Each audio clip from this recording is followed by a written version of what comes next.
Hey guys, welcome back to my channel. In today's video, I want to talk about how to calm yourself or how to feel calm. I'm not a naturally calm person, or I don't think so, and I always used to really admire and envy people who had a calmness about them. I have, shall we say, a vibrant inner life. I've got so many thoughts going on all of the time. I feel all of the emotions all of the time, and I just am not a naturally calm person.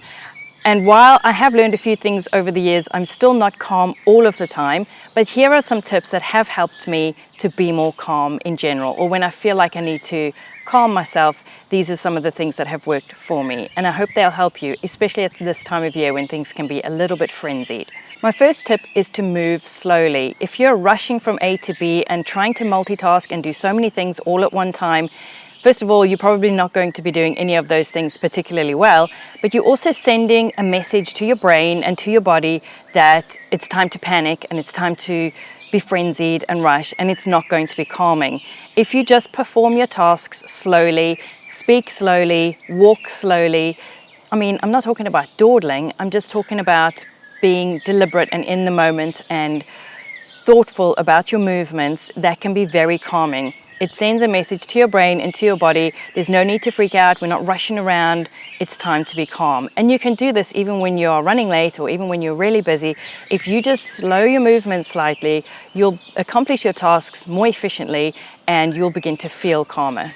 My second tip is to limit stimulation. How many times do you find yourself driving or in the kitchen and there's music in the background, or the TV's going and there's people talking to you and there's bright lights and perhaps you've got a scent going on as well in your home or wherever you are? If you limit some of that external input, it can be very calming. When Daniel was a toddler, we actually gave up TV. Well, we gave up public TV. We had VHS tapes at the time that we would play when we chose to.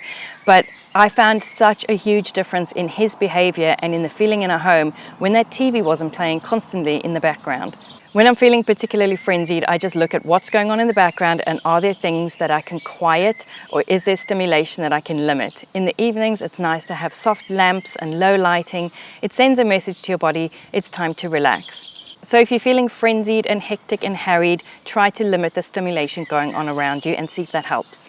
My third tip is to create margins. If your diary is jam-packed and you're rushing from one thing to the other, it's not very calming at all. Creating margins just means padding in some extra time that's not scheduled for something before and after the things that are scheduled. So if you have an appointment, try to leave a little bit earlier or give yourself more time to get ready, and give yourself some time afterwards to just kind of regroup and have a bit of downtime before rushing off onto the next thing. Also, if you have margins in your life, then there's room for things to happen. There's room for a friend to phone you in a crisis and ask for some help.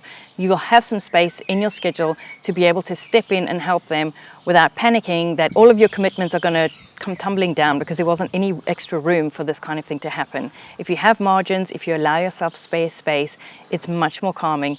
If you have a spate of busy days, try to schedule one day or a half day where you don't have anything put in as an appointment or you don't have any expectations of what you have to do, just a bit of space to calm down rather than every single day being jam-packed. Tip number 4 is to set and defend boundaries. This is a skill that gets easier as you practice it, but it is so important to just set your boundaries and to defend them. Nobody else is going to do it for you. People will generally take from you as much as you're willing to give, and it's up to you to set your boundaries. I did a whole video on how to say no and when to say no, and I will link that over here for you. I hope you find it helpful.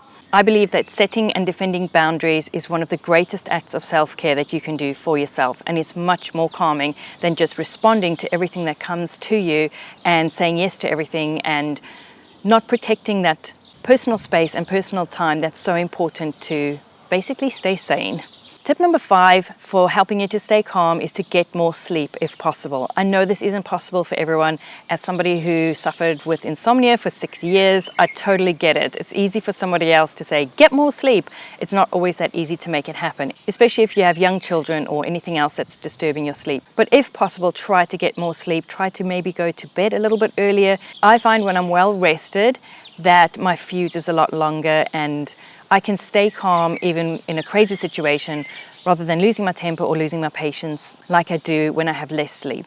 Tip number 6 is to get out into nature for at least 20 minutes if possible. I really wanted to film this video in the garden because it's so relaxing and so calming, or I find it so anyway. Just being in nature, your own garden, or just looking outside the window at a tree, or going to a park or a beach. I don't need to explain what nature is to you guys, I'm sure you understand. But there's just something about being in nature that's incredibly calming. And if you can work that into your schedule, into your routine, regular time in nature, it definitely helps to make you feel more calm. Tip number 7 is to use breathing techniques. I've talked about this before in previous videos. It's very calming to do I think it's called the 4-7-8 technique, where you breathe in for 4 counts, hold your breath for 7 counts, and breathe out for 8 counts. It actually literally slows down your heartbeat. So when you find yourself being a little bit frenzied or feeling a bit stressed and uptight, take a moment to do some slow, deep breathing, to just focus on your breathing, and it will calm you down. It's a technique that doesn't cost you anything. You have it with you wherever you go, and it really doesn't take long to work. Tip number 8 is to limit social media. If you want to feel calm, it's not very calming to go on social media and see all the busyness of everybody else's life and all the things that are advertised to you. Just the stimulation of looking at pictures and videos and posts and reading it and deciding, what do I think about this? That's not calming at all. So if you're wanting to calm yourself or to feel more calm, try to limit your social media. I find it really helps. And then my last tip is to read. There have been so many studies that show that reading is extremely calming for your body. It takes 6 minutes of reading to actually slow your heartbeat, to slow your breathing, and to relax your muscles. So if you can prioritize reading and make sure to fit it into your schedule regularly, this is very calming and it will help you to be calm overall. And then my last tip is to practice. All of these things become more and more easy to do, and they calm you much more quickly the more you do them. So if you regularly remember to try out these tips and to put them into practice, you will overall become a more calm person. If it can work for me, it can work for anybody, because I am not the most calm person, or I haven't always been, and I'm certainly not always calm now, but I'm much calmer than I used to be. I hope you found these tips helpful. Please let me know if you have any more. Leave them in the comments down below so we can all learn from each other. Thank you so much for watching, and I'll see you in the next one.